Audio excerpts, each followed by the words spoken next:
Tem alguma forma de lidar com aquele medo que a gente sente quando o nosso familiar sai para beber sem hora para voltar? Dá muita ansiedade e preocupação. Boa pergunta, Nerieli. Tem 2 ou 3 vídeos no YouTube sobre isso, tá? Vai lá no meu canal, procura lá por medo, né? Medo. Digita medo lá, Vitor Blasius, medo, você vai achar vídeos mais longos sobre isso.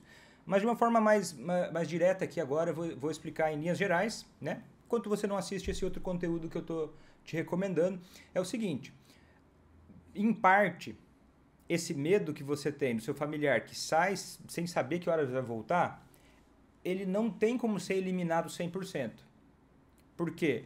Porque existe um risco real.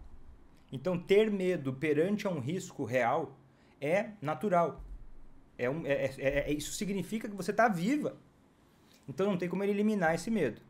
Mas, quando esse medo é exagerado e ele trava a sua vida, você fica, nossa, muito desesperada quando isso acontece, aí as chances são de que você está tendo o quê? Imagina o seguinte: o medo ele é uma associação de o quanto você imagina que aquilo é perigoso, né? A quantidade, o tamanho daquilo. Vamos imaginar, você está na floresta, você encontra um urso enorme. Vai ter medo, por quê? Você calcula, poxa, eu estou aqui sem nada, tem um urso enorme na minha frente. Vai ser um medo gigantesco. Por quê? Um risco imaginado muito grande versus a sensação sua de capacidade de enfrentar e controlar esse risco. Quanto menor é essa capacidade perante maior o tamanho do risco ou do perigo, maior o medo é. Se você sente, por exemplo, olha, meu Deus, o meu familiar ele saiu para beber sem hora para voltar e realmente isso é perigoso.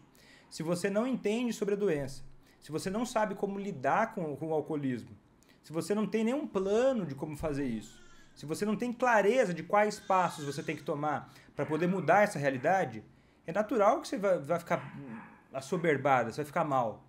Porque existe um risco para o qual você não está preparada. Existe um risco para o qual você não sabe nem o que fazer. E um desfecho trágico pode acontecer caso não mude algo. Então vem o medo. Por quê? Você se sente despreparada. E muitas vezes é justo, é genuíno, porque realmente talvez você esteja despreparada.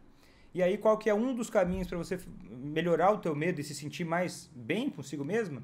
É você entendendo mais, é você desenvolvendo a sua habilidade, né? É você aprendendo como agir em situações assim. E dentro do relacionamento, você entender quando fazer, o que deve ser feito, o que não pode ser feito, para que você tenha mais segurança em relação ao que você está fazendo.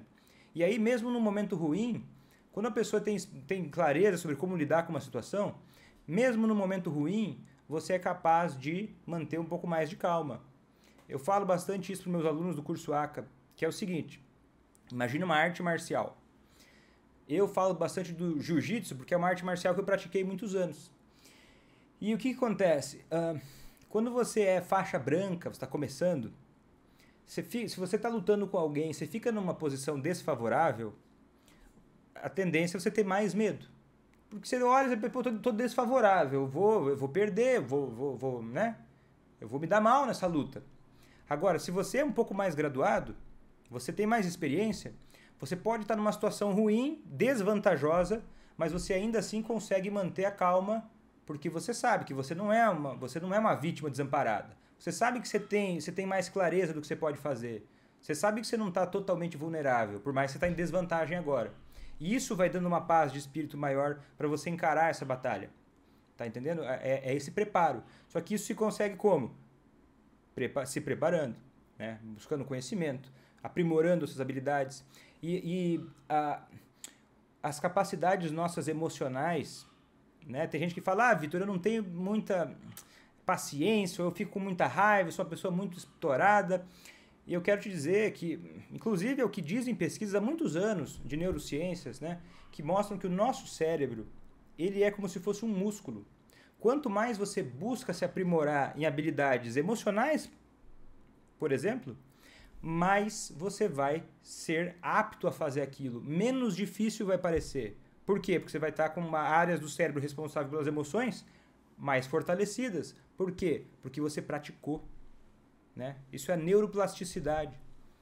Você praticou. Quanto mais você pratica, exerce, controle sobre as tuas emoções de uma forma produtiva, é claro, mas você vai ter segurança para vários outros momentos da tua vida, inclusive.